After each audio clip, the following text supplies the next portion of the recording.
Selamat mendengarkan podcast ini. Pada dasarnya hanya ada dua keinginan atau arah hasrat yang harus dikembang tumbuhkan dalam kehidupan. Dua keinginan atau arah hasrat itu adalah arah hasrat yang ditujukan kepada Tuhan atau ditujukan kepada objek lain. Tidak ada arah yang lain, saudara. Kalau bukan kepada Tuhan, berarti kepada arah yang lain. Bagi orang yang tidak mengenal kebenaran, mereka tidak bisa dituntut untuk memilih salah satunya. Seperti misalnya bangsa Israel atau masyarakat Yahudi sebelum zaman Tuhan Yesus, mereka hanya berkewajiban berbuat baik sesuai dengan Taurat. Jadi arah hasrat ke Tuhan itu diwakili dengan melakukan hukum Taurat dan menyelenggarakan ibadah di Bait Allah, menyembah Yahweh dengan segala tata cara ibadahnya. Begitu, dengan segala tata cara ibadahnya. Mereka tidak mengerti pengharapan dunia yang akan datang. Belum mengerti. Mereka berpikir seakan-akan mereka hanya memiliki kesempatan hidup di bumi ini. Dan mereka juga tidak dituntut menjadi rohani. Rohani artinya menekankan hal-hal yang tidak bersifat materi. Mereka belum bisa, belum tahu, saudaraku. Dan kalau jujur, pada umumnya agama-agama juga demikian, saudara. Ya, mereka hanya berkewajiban berbuat baik, dan mereka berharap, dan karena hukumnya begitu, kalau berbuat baik di dunia ini dipahalai, dan kalau mati juga dipahalai, atau mendapat upah. Berbeda dengan orang percaya. Orang percaya harus memilih salah satunya. Kita baca lagi ya, Matius 6 ya saudara, dari ayat 19 sampai 24. Janganlah kamu mengumpulkan harta di bumi. Di bumi ngengat dan karat merusakkannya, dan pencuri membongkar serta mencurinya. Tetapi kumpulkanlah bagimu harta di sorga. Di sorga ngengat dan karat tidak merusakkannya, dan pencuri tidak membongkar serta mencurinya. Karena di mana hartamu berada, di situ juga hatimu berada. Nah, orang-orang Yahudi belum tahu itu harta di surga itu belum tahu. Yang dia tahu hartanya di Kanaan. Yang mereka tahu hartanya itu di Kanaan. Agama-agama di dunia ini juga belum tahu pada umumnya. Ya percaya ada pahala atau upah di dunia akan datang. Tapi belum memindahkan hati, belum. Di mana hartamu, di situ hatimu berada. Ayat 24 langsung. Tak seorang pun dapat mengabdi kepada dua tuan, karena jika demikian, ia akan membenci yang seseorang dan mengasihi yang lain. Ya, berbeda dengan orang percaya, saudaraku. Kita harus memilih. Tendensi kita itu tendensi dunia hari ini atau tendensi dunia yang akan datang. Harus pilih. Kerajaan dunia atau kerajaan surga. Harus memilih. Dan langkah memilih ini merupakan langkah panjang. Bukan seperti sebuah titik. Tetapi sebuah garis panjang. Jadi kalau seseorang memilih arah hasratnya itu kerajaan Allah, dia harus terus memperbaharui atau mengupdate langkah hidupnya. Kalau tidak, pasti nanti menyimpang. Karena manusia di sekitarnya pada umumnya arah hasratnya dunia ini. Boleh saya katakan satu kalimat ya saudara. Walaupun ini sebenarnya agak riskan diucapkan, tapi harus diucapkan. Yang arah hasratnya kerajaan Allah ya, walaupun orang Kristen itu sedikit sekali. Walaupun itu aktivis gereja. Jangan kaget ya, walaupun itu pendeta. Lihat para pelayan-pelayan jemaat seringkali melayani jemaat hanya supaya ya diberkati Tuhan. Diberkati Tuhan itu artinya di bumi ini diberkati, sehat, ekonomi baik, karirnya maju, usahanya berhasil. Jadi orientasinya itu pasti ke hal-hal demikian semata. Ya tentu diajar untuk berbuat baik, tentu berbuat baik. Sebab tanpa kebaikan tidak ada pahala kan. Tetapi kalau kebenaran yang murni itu kan tidak mengarahkan jemaat untuk memperoleh berkat di dunia dengan berdoa atau berbuat sesuatu. Sebab ya yakin kalau seseorang bekerja keras, bertanggung jawab, pasti diberkati. Pasti diarahkan bukan untuk berbuat baik, tapi memiliki kemampuan searah dengan Allah Bapa, searah dalam pikiran dan perasaan. Sudah mulai jelas saudara ya? Jadi kehidupan masyarakat Yahudi atau bangsa Israel tidak boleh jadi landasan. Kitab Perjanjian Lama itu harus dibaca dengan kacamata yang benar. Seperti yang saya beberapa kali memberi contoh, kalau taat berkat, tidak taatlah genat, gitu ya. Itu kan berkatnya itu panennya berhasil, negaranya jaya, menang atas musuh, kan gitu. Tapi kalau orang percaya taat belum tentu tidak ditawan, taat belum tentu limpah materi, kan beda. Jadi standarnya beda. Maka doa Yabes yang pernah dipopulerkan itu keliru kalau untuk orang Kristen. Kita doa Bapa kami. Keinginan atau hasrat ini harus diperbaharui setiap hari seiring dengan pembaharuan pikiran yang berlangsung setiap hari. Jadi arah hasrat saudara itu kemana? Tuhan atau bukan? Kalau bukan Tuhan pasti yang lain. Arah hasrat sama dengan keinginan. Bagaimana merubah keinginan dunia menjadi keinginan rohani, keinginan yang ditujukan untuk Tuhan dan kerajaannya. Itu benar-benar mustahil bagi manusia. Bagi Allah tidak ada yang mustahil. Saudara harus belajar untuk mengupdate terus ya. Sampai nanti saudara mengerti benar apa artinya mengingini Tuhan dan kerajaannya.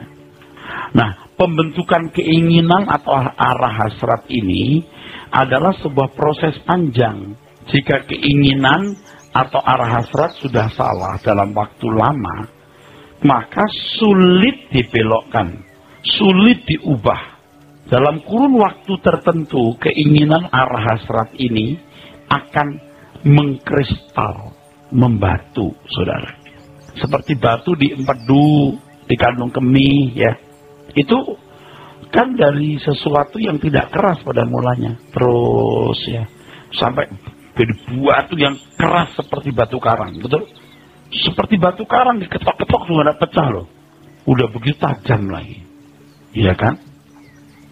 Itu kan dari hari ke hari, saudara. Sampai begitu keras. Coba kalau minum banyak, itu air juga bisa membawa.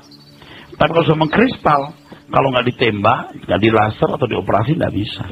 Sudah dikeluarkan, ketok-ketok begini, pencetnya pecah. Sampai begitu kerasnya. Ya, saya sudah beberapa kali, saudara, ya, melihat orang yang ini. Dalam hal ini kita menemukan orang-orang yang merasa atau menyadari bahwa dirinya belum rohani, tapi tidak sanggup melepaskan keterikatannya dengan dunia. Wah, saya ini belum rohani, tapi tidak bisa melepaskan diri dari ikatan dunia. Kenapa ya? Ya karena sudah begitu lama arah hasratnya itu bukan ke Tuhan. Bahkan setelah kita bergereja pun, kita kurang punya satu komitmen untuk mengarahkan hidup kita kepada Tuhan. Coba sekarang begini ya Bapak Ibu. Kalau Tuhan memberikan Anda waktu tinggal 1 hari, apa yang Anda lakukan? 1 minggu. Pasti Tuhan, betul? Apalagi 2 jam. 2 jam mau meninggal. Saudara pasti mulai mengarahkan hidup kepada Tuhan. Tetapi boleh dibuktikan begini. Bertahun-tahun hidup tidak mengarahkan hasrat dan keinginannya kepada Tuhan. Lalu 2 jam terakhir sebelum meninggal, dia arahkan ke Tuhan. Nggak mungkin bisa. Nggak mungkin. Kalau saudara memberikan contoh orang yang disalib di samping salib Tuhan Yesus, ya, saudara harus belajar. Dan saya telah mengkhotbahkan dalam satu khotbah itu. Penjahat itu tahu bahwa dia ini raja, ya, yang bukan dari dunia. Maka dia berkata, ingatlah aku kalau engkau datang sebagai raja. Kenal dong. Murid-muridnya aja nggak kenal, betul? Murid-muridnya sudah nggak tahu, kok dia malah tahu, kan konyol. Siapa dia ini sebenarnya? Yang lain berkata, turun. Kamu juga bawa kami turun kalau kamu anak Allah. Tapi yang ini tidak. Penjahat yang baik ini, dia berkata begini, hei, diam kamu. Aku ini orang bersalah. Orang ini nggak salah. Coba siapa yang berani bela Tuhan Yesus dalam kondisi krisis? Nggak ada. Murid-muridnya sendiri juga ngacir. Ngacir lari. Tapi orang ini membela. Dan Anda tahu disalib dengan suara hiruk pikuk di atas gunung. Nggak mungkin bisik-bisik.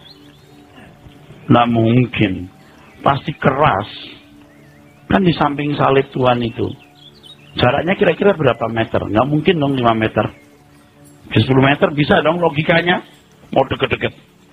Dia pasti teriak. Hei, orang ini tidak salah. Tuh, dia berani loh jadi pengacara. Loh, dia sendiri disalib kok jadi pengacara, saudara. Nah, karena sesatnya memandang teks itu, ini sesatnya memandang teks itu, sehingga orang berpikir bahwa orang itu bisa baik mendadak. Bisa mengarahkan pikiran hatinya kepada Tuhan mendadak. Padahal tidak mungkin bisa. Tidak mungkin. Ya, saya ingatkan bahwa manusia diperhadapkan kepada dua keinginan, ya, dua pilihan arah hasrat. Betul? Kekerajaan Tuhan atau kerajaan yang lain. Betul?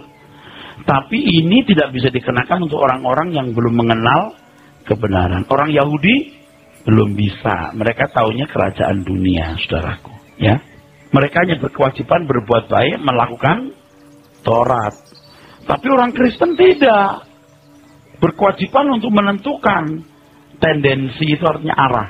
Tendensinya ke kerajaan terang atau kerajaan kegelapan. Dia harus pilih. Berat memang. Kita bukan hanya berkewajiban melakukan hukum, tapi mengerti kehendak Tuhan. Tuh Kristen itu beda, saudara. Nah, kalau dalam kurun waktu panjang, arah hasrat saudara salah, itu membelokkannya tidak gampang. Makanya ada orang-orang Kristen yang sadar dia duniawi, tapi kok tidak bisa rohani. Karena arah hasratnya sudah salah dalam waktu lama, dalam waktu panjang. Dan banyak yang sebenarnya masih di situ, masih menoleh ke belakang seperti istri Lot. You masih noleh. Sebenarnya Anda masih noleh. Ya tapi tidak apa-apa, dengar firman terus sampai jebol. Sekarang masih noleh. Banyak di antara saudara yang masih noleh. Baik-baik tapi masih noleh. Masih belum memenuhi standar umat perjanjian baru. Nah, banyak orang tidak tahu bila mana hati dan pikirannya sudah mengeras karena keinginan atau arah hasratnya sudah salah, terlalu lama tertanam di dalam dirinya. Maka mereka tidak memiliki hasrat yang kuat menjadi anak Tuhan yang baik. Ada hasrat. Hasrat jadi anak Tuhan itu ada, tapi tidak hasrat yang kuat. Kalau nggak kuat, pasti Anda tidak akan berjalan dengan baik. Menghadapi dunia kita yang jahat dan fasik hari ini, kalau tidak komitmennya kuat dan bulat, Anda tidak bisa jalan dengan baik. Nggak akan bisa. Dan akhirnya saudara tahu orang-orang yang ragu-ragu ini tidak pernah mengalami keselamatan atau dikembalikannya kepada rancangan semula. Dan orang-orang seperti ini sebenarnya masih terbelenggu dengan percintaan dunia. Suasana jiwa yang duniawi yang mencengkeram dirinya tidak mampu menghasilkan kerinduan akan Allah dengan tulus. Tidak ada kerinduan. Ini paling jelas. Ada di antara bapak ibu yang mungkin urakan wataknya memang buruk ya. Tapi punya naluri yang begitu kuat untuk mencintai Tuhan. Mungkin juga tidak bisa khotbah, mungkin juga tidak bisa ambil bagian dalam pelayanan, tapi cintanya kepada Tuhan itu kuat. Itu dibangun lewat perjalanan waktu panjang. Kalau saudara selama ini mendengar orang nyanyi, aku mengasihi Engkau Yesus dengan segenap hatiku, itu sering fantasi, cinta fantasi, belum cinta yang real. Yang real itu tidak diucapkan malahan, tapi diekspresikan dalam tindakan konkret. Jadi sebenarnya orang mencintai itu atau tidak itu kelihatan. Bagaimanapun nanti di titik tertentu kita lihat berapa kadarnya, berapa suhunya, itu kelihatan. Nggak bisa, pura-pura itu nggak bisa. Karena cinta itu harus dibangun jauh-jauh hari. Nggak bisa mendadak begitu. Nah kalau mencintai wanita, kok bisa Pak? Lah iyalah, kelihatan, ada libido, betul nggak? Tahu, ada gairah seks, maka ngelihat Tuhan yang tidak kelihatan. Gimana membangun cinta yang tidak kelihatan? Nah Tuhan itu tidak murahan. Tidak murahan. Orang harus betul-betul belajar mengenal Tuhan, saudaraku. Ya. Ada orang berkata begini kepada saya, Pak, Bapak itu loh, dia tidak percaya ada Tuhan. Ini orang kaya ini. Oh, tidak masalah. Coba kalau ketemu saya pasti ngomong begini itu biasanya. Anggaplah Tuhan nggak ada. Kalau ada gimana? Gampang jawabnya. Anggaplah di balik kubur nggak ada kesadaran. Orang seperti tidur lupa. Kalau sadar terus, anggaplah nggak ada neraka. Kalau ada, lo you punya mobil nggak Anda harapkan hilang aja you asuransikan, betul nggak? Betul? Gitu. Kan biasanya mereka berkata begini. Tapi kenapa kalau ada Tuhan, ada perang, ada ini, ada itu? Saya jawab. Kenapa begini, kenapa begitu? Soal kehendak bebas, soal manusia itu siapa?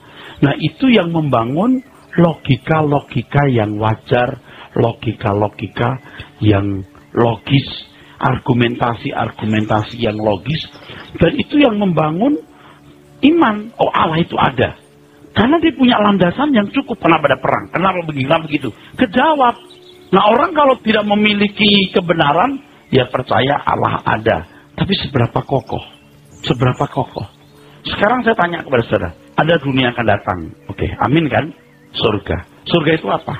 Ya kita ikut-ikut aja sama orang. Surga itu indah terus, wah kita bahagia terus. Bahagia itu apa sih? Makan. Apa? Punya kedudukan. Apa? Kan harus dibedah. Bagaimana Allah menciptakan manusia. Bahagia itu waktu orang tidur nyenyak, makan enak.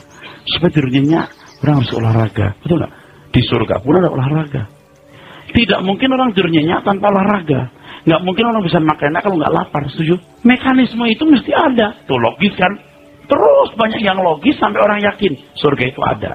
Nah, itulah membuat saya berubah itu di situ. Karena pengertian-pengertian kita bertambah dan semua ada argumentasi logisnya. Nah, untuk membangun argumentasi logis perlu waktu nggak? Belajar dan sumbernya harus benar. Mengapa saya mengajak saudara untuk ayo kita kerja keras?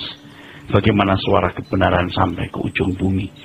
Itu kan menambah jumlah corpus delicti. Apa itu corpus delicti? Nah, dijelaskan lagi. Nah, panjang jadinya, saudaraku. Dunia membuat cinta kita padam.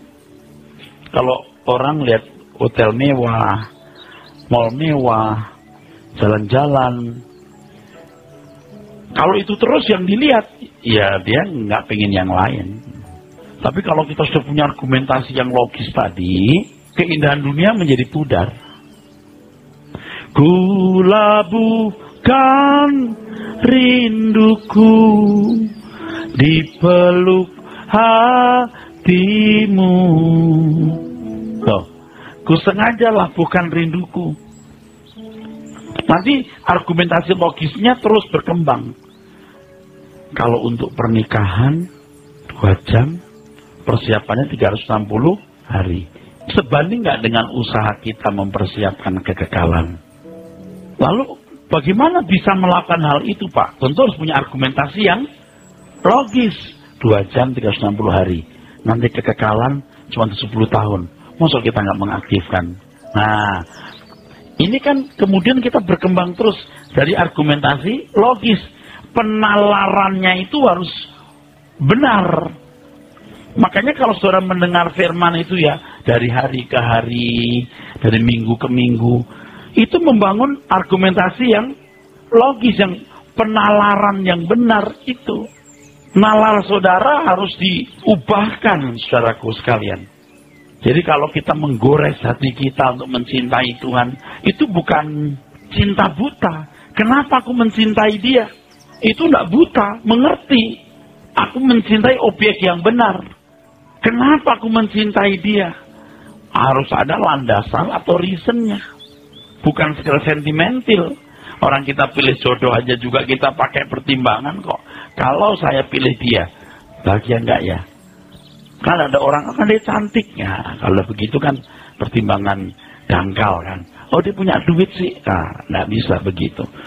Nah, makanya kan kalau ada masa mengenal lawan jenis, lalu orang berkata, aku pilih dia. Itu untuk 45, 50, 60 tahun paling lama di bumi ini. Untuk kekekalan, aku pilih dia. Nah, membangun cinta ini, membangun arah hasrat ini, tidak bisa cepat. Nih, ringkasan begini, walaupun hampir tidak ada yang melakukannya dengan benar ya. Kalau gini, kalau sudah lama, waktu 30, 40, 50 tahun tidak mencintai Tuhan, lalu berkata, Tuhan aku mencintai engkau. Tuhan jawab begini, udah tidak bisa. Bikin aja gitu, Tuhan, jebret, tidak bisa. Karena Tuhan tidak bisa sulapan di sini. Yang ditabur orang kan dituainya. Tidak bisa. Makanya kalau Bapak Ibu yang sudah cukup umur, jangan merasa juga jadi pesimis mendengar khotbah ini. Sisa-sisa yang ada itu harus dimanfaatkan. Nah, kalau kita menggunakan waktu untuk Tuhan, berarti harus ada yang dikorbankan. Tidak bisa, tidak mengorbankan itu tidak bisa. Tadi maka kita membaca, kamu tidak bisa mengabdi kepada dua Tuhan. Kalau saudara bisa mengasihi Tuhan secara ideal, dalam waktu singkat, wadah, kita rame-rame nunggu bertobatnya di akhir hidup kita deh. Di hari senja. Ya. Tapi kan kita maksa dari muda. Kulabuhkan rinduku dipeluk hatimu. Tuh, tentu kau merasa yang kurasakan. Ini beda dengan orang yang aku mengasihi engkau Yesus dengan air mata, mereka bukan histeris gitu. Tuhan bilang, aku tidak rasa. Aku tidak rasa. Cinta yang benar malah nggak diucapkan, tapi diekspresikan, dilakukan dalam tindakan. Makanya Bapak Ibu ya, bagaimanapun sampai derajat tertentu ketahuan. Seberapa Anda punya suhu cinta pada Tuhan akan kelihatan. Suhunya akan pasti kecium. Kalau secara naluri juga kadang-kadang bisa membedakan roh waktu kita berdoa, kan orang bisa merasa ini orang bergaul dengan Tuhan. Ini orang bersandiwara. Tahu, anggap saya. Tapi yang lebih lagi waktu kita hidup bersama akan ketahuan. Bagaimana dia memecahkan rotinya, bagaimana dia seperti anggur yang tercurah, itu kelihatan. Kalau saya tidak dilatih Tuhan dari muda, kalimat ini pentingnya. Kalau saya tidak dilatih Tuhan dari muda mengasihi dia, hari ini saya nggak bisa berkata ini. Waduh, pergumulan saya berat, saudara. Saingan Tuhan Yesus dalam hidup saya banyak. Orang yang sukses, orang yang berhasil, orang yang banyak duit, orang yang punya kesempatan terhormat, wah itu lebih berat. Banyak saingannya Tuhan Yesus. Itu belum kalau orang bercinta atau pacaran, jatuh cinta. Waduh, saingannya berat. Jadi nyanyi, kulabuhkan rinduku, nggak gampang. Dipeluk hatimu. Tapi kan saya mengajar saudara begini, kita mesti nekat. Aku tahu Tuhan, aku cinta barang ini, aku suka ini, tapi kulabuhkan rinduku dipeluk hatimu. Dipaksakan. Nanti lama-lama hati kita bisa ke sana. Arah hasad kita bisa betul-betul diarahkan. Saudara punya kesempatan hanya sekali, jadi jangan macam-macam, ya. Jangan mengkristal hatimu, tidak mampu mencintai Tuhan lagi untuk selamanya. Wah, itu macolaka itu. Rugi kita. Jadi bagi bapak-bapak yang ada istri, ibu-ibu yang nggak punya suami, bagi saudara yang gagal karir dan merasa gagal, ku labuhkan rinduku di peluk hatimu. Anda menemukan kekasih abadi. Anda mesti menghayati mulai sekarang pada waktu Anda di ujung maut itu. Tidak ada seorang pun bisa menemani. Dan pada waktu itu Tuhan Yesus yang bisa menemani kita. Jangan duniawi, jangan. Ingat dari tadi saya sudah ngomong ya. Kita harus memilih arah hasrat kita ke Tuhan dan kerajaannya atau yang lain. Orang Israel tidak bisa dituntut demikian. Mereka hanya dituntut melakukan hukum Taurat, jadi orang baik. Tapi kita harus dituntut sampai di sini. Itu bedanya kekristenan dengan agama-agama. Makanya kalau pendeta-pendeta pungut ayat Alkitab Perjanjian Lama lalu dikenakan orang Kristen, wah itu mundur, itu mundur. Jadi telah kita baca ya, kumpulkan harta di surga bukan di bumi. Di mana ada hartamu di situ, harta kita bukan di bumi, di surga. Udah mesti pindah. Loh kok bisa memindahkan? Harus ada argumentasi yang logis. Bukan, dulu kan kita hanya begini, oh rumah kita di surga, oh surga rumah kita. Argumentasinya apa? Nggak jelas. Apa itu perlu argumentasi Pak? Wah perlu sekali. Dari soal manusia diciptakan untuk apa, kenapa itu dalam dosa, dan seterusnya. Itu membangun argumentasi yang logis itu. Jadi punya penalaran yang kuat sehingga orang bisa mencintai Tuhan, bisa all out buat Tuhan. Ingat, dan ini harus dikembangkan lewat perjalanan waktu yang sangat strict ya. Makanya ada orang yang berkata, kok saya masih duniawi ya, tapi tidak bisa rohani. Karena Anda punya lipatan itu sudah terlalu kuat. Dan harus diimbangi dengan terus gitu. Kalau digambarkan itu begini saudara. Karena input dari dunia sudah begitu rupa, lalu sirkuitnya kan sudah terlanjur begini, sirkuit berpikirnya nih. Lihat uang, lihat harta, lihat kedudukan. Bagaimana ini mau diganti yang begini? Setengah mati. Bentuknya itu diganti. Cara kita memandang harta, dunia, cara memandang kedudukan, itu mesti diganti. Nah ini harus mendapatkan masukan yang lain. Kalau itu terlanjur menggores dalam, wah ini nggak gampang.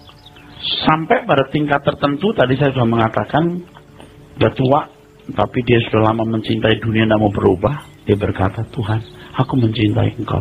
Nggak bisa lagi. Nggak bisa lagi. Seperti Esau, udah lewat waktunya. Sebab begini saudara, ketika usia udah 70 tahun, ini ada pengalaman-pengalaman dalam hidup, ini bisa nggak terulang. Atau begini, yang model ini pengalaman bisa terulang 2 kali, 3 kali terulang, 1 nggak terulang lagi. Bagaimanapun membuat orang rendah hati, lihat pengalaman apa gitu. Pengalaman A, dikasih pengalaman A, dia tidak berubah. Muncul lagi di bulan berikut, muncul lagi di tahun berikut. Stop, udah nggak bisa lagi.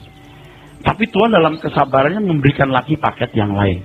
Tapi pasti jadinya tidak seperti kalau dia lulus pada waktu pertama dikasih paket A itu. Betul? Jadi setiap pelajaran yang diberikan itu harus ditangkap lalu kita lulus.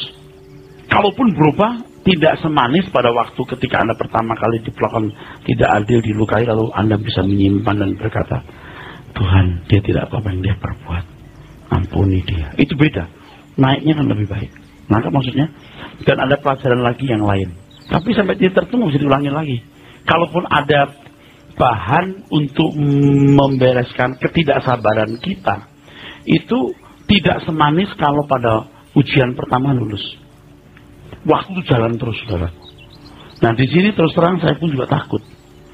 Banyak hal yang telah saya lewati, saya gagal di situ. Hair lagi, gagal lagi, hair lagi, gagal lagi, kasih hair lagi, gagal lagi. Waduh, serem juga ini. Tapi ya, saya cuma mau beritahu satu hal lagi nih, kabar baiknya. Tuhan itu toleransinya luar biasa, itu aja saya kasih tahu. Toleransi tinggi, tinggi sekali. Kan kita umurnya sama nih, kadang lemah lebih tua gitu. Nah selama sekian lama itu prosesnya gimana gitu. Saya juga belum sempurna, tapi rasanya kalau usia kita sekarang 53-54 tahun, sisanya 25 atau 20 tahun, bisa ngejar nggak ya? Gitu. Itu pun juga ada kekhawatiran. Karena banyak waktu yang telah kita lalui dengan sia-sia. Berkat-berkat yang disediakan Tuhan telah kita sia-siakan. You itu nggak berhak punya apa-apa, tapi Tuhan jadikan you manusia dan diberi waktu. Dan dalam anugerah itu ada tanggung jawab dan Resiko tanggung jawabnya adalah you mengisi waktu hidup Anda dengan baik. Amin. Resikonya you tidak mengisi dengan benar, you menghina yang memberi. Lebih baik nggak usah dikasih. Lebih baik nggak dikasih, nggak ada konsekuensinya, nggak ada resikonya. Kalau dikasih, anugerah itu bertanggung jawab. Sama keselamatan juga. Menerimanya diberi hidup kekal, artinya diproses untuk berkualitas. Tapi menolak, binasa. Jadi lebih baik nggak pernah dikasih. Tapi paling baik adalah dikasih dan menerima. Sekarang kalau saudara jujur, arah hidup saudara ini ke arah mana sekarang ini posisinya? Jangan berpikir kalau sudah ke gereja, ke suara kebenaran, atau aktif di pelayanan, sudah ke arah Tuhan. Belum tentu. Jemaat yang rajin ke gereja belum tentu arahnya benar-benar ke Tuhan. Aktivis belum tentu. Bahkan pendeta. Ini kalau nggak strict banget, saya juga bisa miring-miring, Pak. Masih bisa lihat dunia, atau kebanggaan yang lain, atau kesenangan daging yang lain. Bisa. Bisa. Dengan khotbah begini, saya juga berbicara kepada diri saya sendiri. Saya juga mendidik diri saya sendiri, saya memaksa diri saya sendiri. Seperti pendeta mulia di gereja. Di luar belum tentu dianggap mulia. Ya kan? Dunia kan punya standar yang berbeda, bukan? Itu di Indonesia, pendeta masih terhormat. Di luar negeri, belum tentu terhormat. Apalagi di lingkungan di mana banyak pendeta nggak benar. Wah, lebih lagi udah. Tapi kita nggak memperdulikan itu kan, saudaraku. Kita kan mau bernilai berharga di mata Tuhan. Nah, sekarang saya tanya, arah hidup Anda itu kemana arah hasratnya? Sudah Tuhan belum? Nah, kayak saudara-saudara yang sudah setiap kali datang ke suara kebenaran, rasa dong pindahnya ke arah itu. Tapi kecil ya, nggak bisa jebret, nggak bisa dong, nggak bisa. Kok nggak bisa ya Pak? Memang harus proses. Saudara itu sedang berhadapan dengan seorang pendeta yang waktu mudanya pernah berjanji nggak kawin. Saking cintanya sama Tuhan. Cinta dalam keadaan tertentu waktu itu. Nggak kawin. Saya pernah. Tuhan aku nggak akan menikah. Waktu saya di Bekasi itu, baru mulai pelayanan tuh. Wah, jalan kaki yang malam-malam ada kuburan itu. Saya berkata, saya tidak menikah nanti Tuhan. Aku mau melayani Engkau. Dengan sentimental tertentu. Tapi kan dasarnya begini, saudara. Waktu itu juga saya belum menjadi pendeta. Lalu dibawa ke situasi pelayanan yang baik gitu, ngajar selama minggu ke orang-orang miskin di daerah Tambun, Bekasi sana, desa Rawakalong namanya. Ya, walau kemudian saya menikah, panjang ceritanya. Tapi kan saya punya kenekatan tuh dari muda sudah ada baunya gitu. Tapi setelah nikah punya anak, wah, begitu ya rasanya. Ya udah sekarang aku pilih lagi deh, Tuhan Engkau lah. Terus narang lagu lagi. Yang ku ingini Engkau saja. Balik lagi salah. Tetap harus bertanggung jawab sebagai bapak, sebagai orang tua, tetap. Tapi maksa terus ke arah Tuhan dengan argumentasi yang logis, dengan penalaran yang berkembang, jadi atau makin jadi. Jadi itu surga makin depan mata kita. Udah tinggal selangkah mati aku ke surga. Jadi sekarang mulai kita melakukan usaha Heavenly Society. Bagaimana orang-orang yang kita layani, yang mendengar khotbah kita jadi anggota keluarga Allah. Udah itu tujuannya. Udah nggak mikir, wah KKR di mana, enggak. Kalau ada KKR pun juga bukan tujuan mau rame-rame. Bagaimana jiwa-jiwa disentuh dan mereka menjadi anggota keluarga kerajaan Allah. Saudara harus berani memindahkan hati ini. Nah, orang-orang Kristen yang merasa sudah punya arah Tuhan, padahal belum. Orang-orang yang masih terbelenggu dengan percintaan dunia. Suasana jiwa duniawi yang terlalu lama tidak mampu menghasilkan kerinduan akan Allah yang tulus dan sejati. Mereka tidak akan mampu mengasihi Tuhan dengan cara yang benar. Mereka juga tidak mampu menghargai perkara-perkara rohani. Sebab selama ini penghargaannya tertuju kepada perkara-perkara dunia. Kita kan sudah dibentuk oleh lingkungan kita, ini berharga. Sedangkan Tuhan tidak kelihatan. Apa yang berharga? Dasarnya apa dia berharga? Sekali lagi, belajar kebenaran firman Tuhan, punya argumentasi yang logis tadi. Sampai Anda punya gambaran, ya, seperti gambaran visual gitu, begini nih. Ada gambarannya. Jadi kalau Anda mengasihi Tuhan dan membela Tuhan, orang akan bisa ngerti. Kenapa you bisa begitu? nggak bisa ngerti.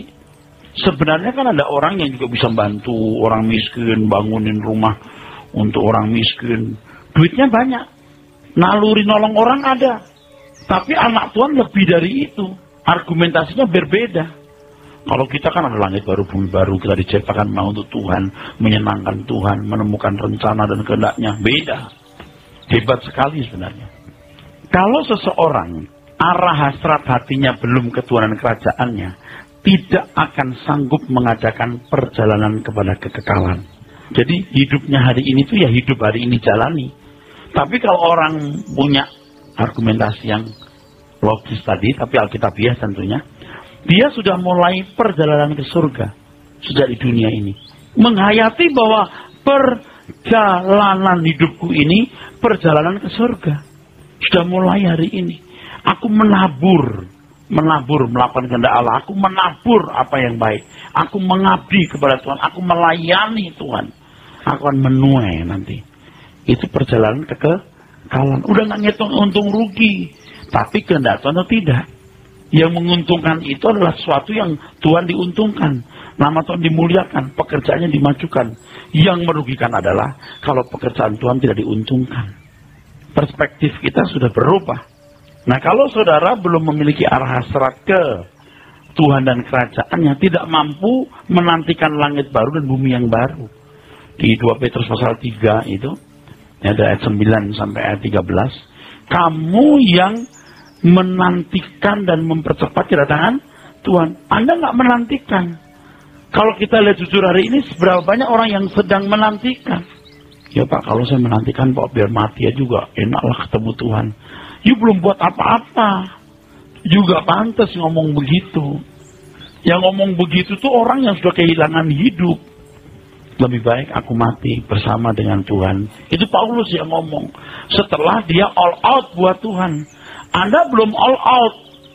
Jangan ngomong, ya mendingan saya ketemu Tuhan aja Pak. Belum pantas kamu ketemu. Kamu gak layak ketemu. Kehilangan hidup dulu baru Anda dipantaskan bertemu dengan Tuhan. Jadi belum bisa menantikan langit baru, bumi baru. Baginya hidup di dunia ini seakan-akan satu-satunya hidup yang dia miliki. Aduh saudara, ini mah udah mengakar. Orang merasa bahwa dia hanya punya kesempatan hidup sekarang. Padahal hidup yang sesungguhnya yang Tuhan katakan itu di balik kubur. Ini belum hidup yang Tuhan kehendaki. Ini dunia produk yang rusak dan gagal. Kita di bumi untuk mengumpulkan harta di surga. Artinya kita persiap-siap layak masuk keluarga Allah dengan memperbarui karakter atau watak dan menumpahkan seluruh hidup kita, mempertaruhkan segenap hidup kita untuk kepentingan pekerjaan Tuhan. Bagaimana seseorang menyadari bahwa dunia ini bukan satu-satunya kesempatan hidup. Itu tidak gampang. Apalagi kalau teori surganya itu adalah nyanyi kayak di asrama gitu. Wah, siksaan itu. Nanti kita diasramakan di satu kota yang nyanyi, baju putih semua. Kan penglihatannya begitu. Bisa. Itu penglihatan orang sebelum kebangkitan. Semua di Hades. Bisa saja pakai baju putih memuji Tuhan, bisa. Tapi dunia akan datang nanti, orang pakai tubuh baru. Kita bisa duduk di pinggir pantai, kita ngopi, kita bangun jembatan, kita jalan-jalan, kita berenang, kita diving. Kita menikmati pemandangan alam, kita menikmati binatang dengan berbagai warna. Ada seni, segala macam.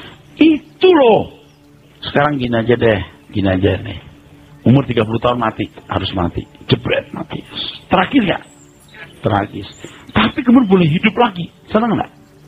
Di bumi yang rusak aja senang, ya. Sekarang ada jebret mati lalu boleh bangkit di dunia lebih baik, senang nggak? Lah ya untuk itu kita hidup hari ini. Kalau orang Yahudi nggak bisa diajak ngomong begini Pak. Makanya ayat perjanjian lama jangan dijadikan standar hidup kita. Kalau standar kita kan serigala punya liang, burung punya sarang, anak manusia tidak punya tempat meletakkan kepalanya. Kerja keras, betul-betul, cari uang sebanyak-banyaknya. Tapi bukan membangun kerajaan di bumi. Kan ada orang-orang kaya yang kalau belum punya pulau, di Pulau Seribu belum mantep punya. Per 2 tahun belum tentu dia nginjek. Harga pulau itu berapa? Ratus miliar. Pulau loh. Nggak pernah puas. Ada orang yang punya bisnis, beli apartemen, jual lagi, pertama jual lagi. Tapi ada yang emang nggak habis begitu, demen aja. Ada baru punya sana sini, seneng aja gitu. Anda ngerti nggak untuk apa? Kenapa nggak dikasih orang nggak punya rumah di Soe sana, di Kupang, di mana, di Singkawang lah apa? Ya tapi untuk anak cucu itu ada berkatnya sendiri. Nanti pasti dia kan diberkati Tuhan. Hidup ini singkat. Lalu kalau orang maknyes gitu, punya rumah sana, punya rumah di sini, bukan nggak boleh. Kalau 1-2 boleh, nggak masalah. Bisa di villa, boleh, nyaman lah. Tapi ini wah di mana-mana. Lalu maksudnya apa? Invest, boleh juga sih. Tapi apakah sepadan itu yang kau berikan untuk sesamamu? Nggak sepadan. Ya kalau semua ikutin Pak Era jadi aneh semua. Enggak, ini standar, Bu. Nah kalau orang, saudaraku sekalian, arah hasratnya itu ke Tuhan, itu konsep keberhasilan hidup diukur bukan dengan kekayaan, harta, pangkat, jabatan, dan lain sebagainya. Diukur dari keberkenan di hadapan Tuhan. Dan kita boleh lihat kok ke depan, boleh lihat dunia nggak tambah baik. Gempa, tsunami, perang, krisis pasti akan ada. Nanti akan terbukti. Dan berbahagia saudara yang sudah siap-siap bawa koper kabur. Udah bawa koper, udah siap-siap. Dulu ada lagu begini. Ku pergi, kalau kesusahan datang ku pergi, gitu. Sangka kalah bunyilah orang saleh naik semua. Nah, kita harap saudara termasuk, dan saya termasuk yang naik semua. Kalau kau tidak menghargai ucapan saya ini, awas loh. Binasa kamu. Amin.